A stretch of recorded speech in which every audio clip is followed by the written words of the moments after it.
Kada tao na ay energy. O, di ba? Motuo tag wifi, kurente, pero dili ta mo tuog energy.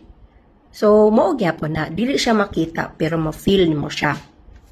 So, kada tao na ay energy, na ay negative vibration o positive vibration.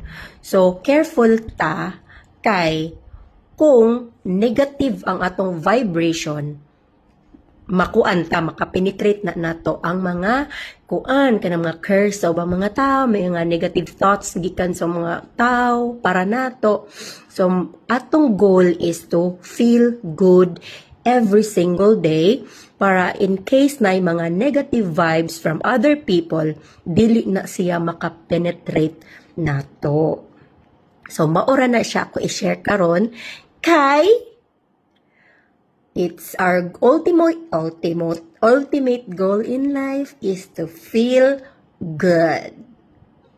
Good morning.